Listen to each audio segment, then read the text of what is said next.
រឿងខ្ទមចាស់កណ្ដាលវាលស្រែកាលពីរដូវភ្ជុំឆ្នាំមុននេះ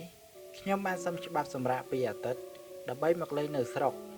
ខ្ញុំរស់នៅនិងធ្វើការនៅប្រទេសថៃជិត5ឆ្នាំហើយទើបនឹងបានមកលេងស្រុកក្នុងឆ្នាំនេះទេព្រោះតែឆ្នាំដំបូងខ្ញុំត្រូវខំសន្សំលុយសម្រាប់ចាយវាយនិងឆ្នាំបន្ទាប់គឺជាឆ្នាំដែលកើត COVID-19 ទៅណាឬជួបជុំគ្នាក៏ពិបាកដែរទើបនឹងធូរស្បើយក្នុងឆ្នាំនេះខ្ញុំក៏សម្រេចចិត្តសម្រាកពីអាទិត្យដើម្បីមកលេងស្រុកតែម្ដងខ្ញុំឆ្លងដែនតាមច្រកប៉ោយប៉ែតចូលមកស្រុកកំណើតនៅស្រុកក្រឡាញ់ខេត្តសៀមរាបតែមែនទែនទៅគឺចុះពីក្រឡាញ់ទៅជិត20គីឡូទៀតខ្ញុំមកលេងស្រុកជាមួយនឹងមិត្តភ័ក្តិធ្វើការសំណង់ជាមួយគ្នានៅថៃ2នាក់ទៀតគឺអាដូងនិងអាក្រាញ់ពួកយើងបានមកដល់ផ្ទះខ្ញុំនៅម៉ោង5ល្ងាច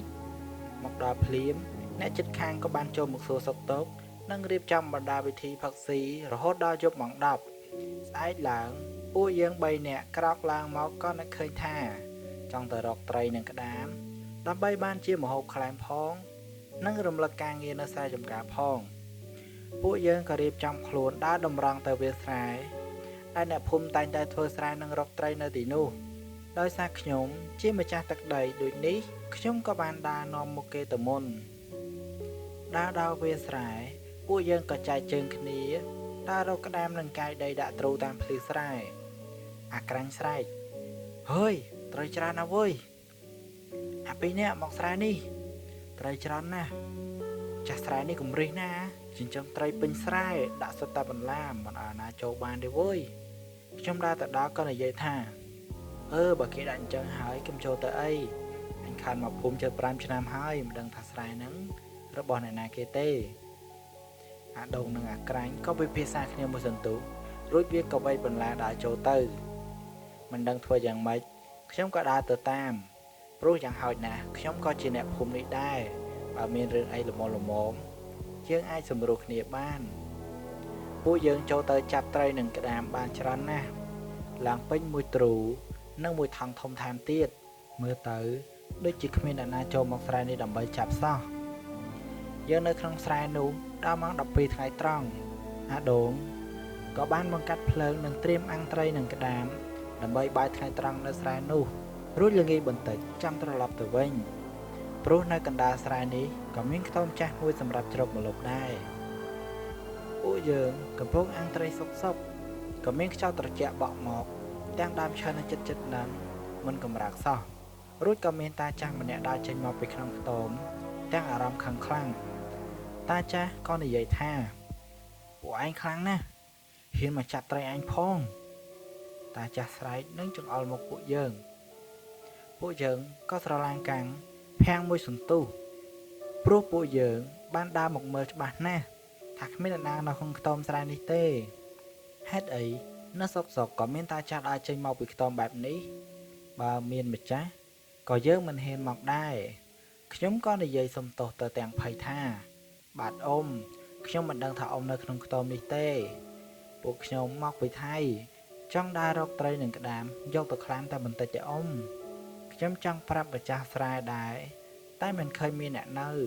ខ្ញុំនិយាយរួចពួកយើងទាំង3ក៏រៀបចំអីវ៉ាន់ស្រាប់តែអាក្រាញ់និយាយខ្សឹបចាស់ហើយនៅរឿងច្រើនទៀតត្រីពេញស្រែអាចអាំងស៊ីតែ3ក្បាលសោះគ្រាន់តែអាក្រាញ់និយាយចប់ភ្លាមស្រាប់តែមានខ្យល់បក់មកខ្លាំងដូចជាខ្យល់ព្យុះពួកយើងក៏ក្រឡេកទៅឃើញតាចាស់កំពុងបើកភ្នែកធំភ្នែកគាត់ប្រែទៅជាពណ៌ក្រហមមុខមាត់រាងកាយចាប់ផ្ដើមហើមធំប្រែជាពណ៌ស្វាយដូចជាសាកសពហាមច្រើនខែភ្នែកគាត់មានឈាមសំឡេងគាត់ស្រែកคล้ายទៅជាសំឡេងស្រាវគួរឲ្យព្រឺក្បាល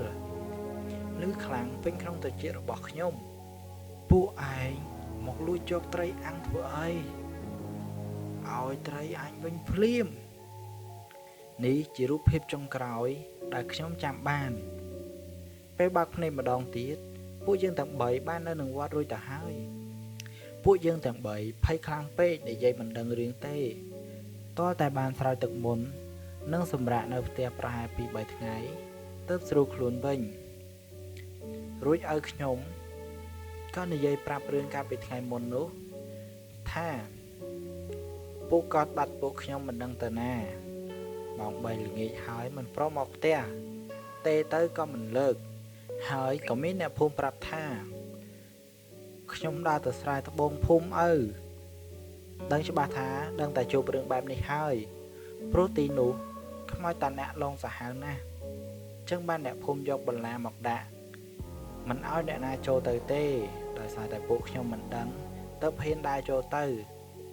តាអ្នកគាត់ស្លាប់ដោយសារតែពួកលួចឆក់ត្រីក្នុងស្រែគាត់ពួកនឹងភ័យពេក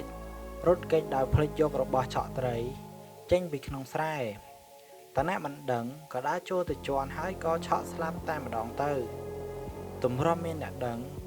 ក៏2ទៅ3ថ្ងៃបាត់ទៅហើយសັບគាត់ក៏ហាមស្អុយពេញនឹងដែរឲ្យខ្ញុំនិយាយចប់